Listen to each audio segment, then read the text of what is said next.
ওম নমো ভগবতে বাসুদেবায় নমঃ। রাধে রাধে।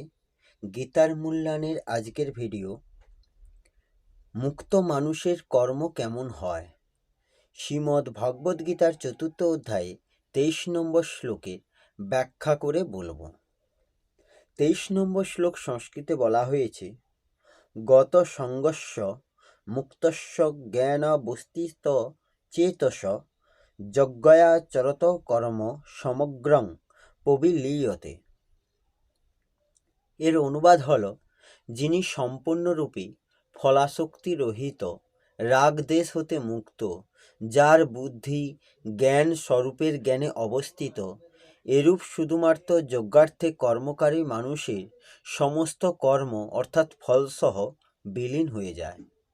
এই শ্লোকের ব্যাখ্যা হল, কর্মযোগী সমস্ত কর্ম ফলসহ বিলীন হওয়ার কথা সমগ্র গীতার মধ্যে শুধুমাত্র এই শ্লোকেই আলোচিত হয়েছে, তাই এটি কর্মযোগের প্রধান শ্লোক। এইরূপ ৪র্থ অধ্যায়ের ৩৬তম শ্লোক জ্ঞানযোগের এবং অষ্টাদশ অধ্যায়ের ৬৩তম শ্লোক ভক্তিযোগের প্রধান শ্লোক। ব্যাখ্যা বলবো। গত সংঘর্ষ অর্থাৎ ক্রিয়া, পদার্থ, ঘটনা, পরিস্থিতি এবং ব্যক্তি সম্পদের প্রতি যে আসক্তি, সেগুলির প্রতি যে আন্তরিক আকর্ষণ, সেটিই প্রকৃতপক্ষে বন্ধনকারক অর্থাৎ জন্ম মৃত্যুর কারণ। স্বার্থবুদ্ধি ত্যাগ করে শুধুমাত্র অপরের হিতার্থে, লক্ষ্য সংজ্ঞার্থে কর্ম করতে থাকলে কর্মযোগী ক্রিয়া এবং পদার্থ ইত্যাদিতে আসক্তিশূন্য হন, অর্থাৎ তার আসক্তি সর্বতভাবে দূর হয়ে যায়। বাস্তবে মানুষ সর্বতই আসক্তি শূন্য, কিন্তু আসক্তিবিহীন হলেও সে শরীর, ইন্দ্রিয়াদি, মন, বুদ্ধি, পদার্থ, পরিস্থিতি, ব্যক্তি ইত্যাদির সঙ্গে সম্পর্ক মেনে নিয়ে সুখের আশায় তাতে আবদ্ধ হয়ে যায়। আমার মনোগ্রাহী হোক, অর্থাৎ আমি যা চাই তাই হোক, এবং যা আমি চাই না তা যেন না হয়। যতক্ষণ এরূপ ভাব থাকে, ততক্ষণ এই আসক্তি বাড়তেই থাকে। বাস্তবে যা হবার তাই হয়, চাওয়া হোক বা না হোক, বা যা হবার তা হবেই, এমন যা হবার নয় তা চাইলেও হবে না। সুতরাং নিজের মনে আকাঙ্ক্ষা করে মানুষ ব্যর্থ আবদ্ধ হয় এবং দুঃখ ভোগ করে। কর্মযোগী জগৎ হতে প্রাপ্ত শরীরাদি বস্তুগুলিকে নিজের এবং নিজের জন্য না ভেবে সেগুলি জগতের বলে মনে করে জগতেরই সেবায় অর্পণ করে দেয়। তাতে বস্তু এবং ক্রিয়াদির প্রভাব জগতের দিকেই প্রভাবিত হয় এবং নিজ আসক্তিশূন্য স্বরূপ যেমনকার তেমনই থেকে যায়। কর্মযোগীর অহং ও সেবায় নিয়োজিত হয়। তাৎপর্য হলো এই যে, তার মধ্যে আমি সেবক এই ভাবও থাকে না। এই ভাবটি মানুষকে সেবকত্বের অভিমানে আবদ্ধ করে। সেবকত্বের অভিমান তখনই হয় যখন সেবা সামগ্রীগুলির সঙ্গে নিজত্ব বোধ গড়ে ওঠে।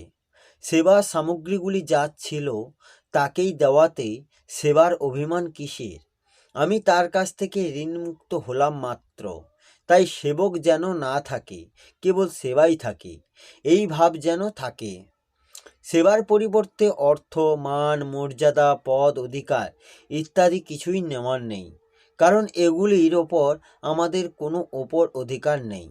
তাই সেগুলি স্বীকার করা অনধিকার প্রয়াস। লোকে আমাকে সেবক বলবে, এরূপ ভাব যেন না থাকে, এবং যদি এরূপ বলে তাতেও অন্তর থেকে খুশি হওয়া উচিত নয়। এরূপ জাগতিক বস্তুগুলি জগতের সেবায় সর্বতভাবে নিয়োজিত করলে চিত্তে প্রসন্নতা আসে। সেই প্রসন্নতাও যদি উপভোগ না করা হয়, তাহলে স্বতঃসিদ্ধ অসঙ্গতা অনুভব হয়। মুক্তস্য অর্থাৎ নিজ স্বরূপ থেকে যা সম্পূর্ণ পৃথক, সেই ক্রিয়া এবং শরীরাদি পদার্থের সঙ্গে নিজ সম্পর্ক না থাকলেও কামনা, মমতা এবং আসক্তিপূর্বক সেগুলির সঙ্গে সম্পর্ক স্থাপন করলে মানুষ তাতে আবদ্ধ হয়, অর্থাৎ সেগুলির অধীন হয়ে যায়। কর্মযোগ পালন করলে যখন মেনে নেওয়া সম্পর্ক দূর হয়, তখন কর্মযোগী সর্বতভাবে আসক্তি বর্জিত হন। আসক্তি বর্জিত হলেই তিনি সম্পূর্ণ মুক্ত হতে পারেন, অর্থাৎ কারোর অধীন থাকেন না।